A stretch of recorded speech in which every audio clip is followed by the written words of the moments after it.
নৌকাবাজ প্রতিযোগিতা দেখতে গোপালগঞ্জের কাশিয়ানীতে কুমার নদের দুপারে ভিড় জমে হাজারো মানুষের। যুব সমাজের মোবাইল ও মাদকাসক্তি কাটাতে গ্রাম বাংলার ঐতিহ্যবাহী এই নৌকাবাইজ ভূমিকা রাখতে পারে বলে বিশ্বাস আয়োজকদের। গোপালগঞ্জ প্রতিনিধি মনোজ সাহার তথ্য, ছবিতে ডেস্ক রিপোর্ট।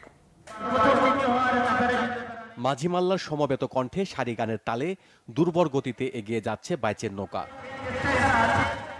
বাইচি দেখতে সকাল থেকে সন্ধ্যা পর্যন্ত প্রায় 2 কিলোমিটার জায়গা জুড়ে ভিড় জমে নানা বয়সী উৎসুক জনতার। দুই পারে বসে মেলা, চারিদিকে যেন উৎসবের আবহ। প্রতিযোগিতায় অংশ নেয় গোপালগঞ্জ ও ফরিদপুরের 6টি নৌকা।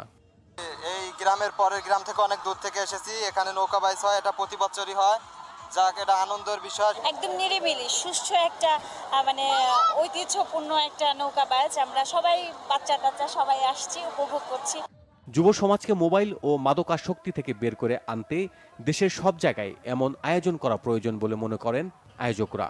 নৌকাবাজ দেখছি, অনেক ভালো লাগলো এবং এখানে যেসব পরিবেশ সব জায়গাটা খুব ভালো লাগছে। আমরা যারা নতুন প্রজন্ম চাই বারে বারে বছরে প্রতি বছর এরকম দেশের হারানো ঐতিহ্যগুলো ফিরে আনো।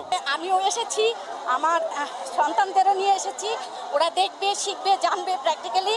আমি খুবই আনন্দিত। আয়োজক কমিটির মূল উদ্দেশ্য থাকে আমাদের লোক সংস্কৃতি অন্যতম যে নিদর্শন নৌকাবাজ, এই নৌকাবাজকে আমরা শুধুমাত্র আমরা যাতে পুস্তকে না রেখে ভিতরে লালন না করে এটা সবার ভিতরে ছড়িয়ে দিতে পারি। প্রতিযোগিতা শেষে বিজয়ীদের হাতে পুরস্কার তুলে দেন অতিথিরা। আগামী বছর এর চেয়ে আরো চমৎকার পরিবেশে সুন্দরভাবে এই আয়োজক কমিটি একটি গ্রাম বাংলার ঐতিহ্য হিসাবে নৌকাবাইজের অনুষ্ঠানের আয়োজন করতে পারবে। গ্রাম বাংলার ঐতিহ্য টিকিয়ে রাখতে নৌকাবাইজ সহ গ্রামীণ খেলাধুলার আয়োজনে সরকারি পৃষ্ঠপোষকতা চান স্থানীয়রা।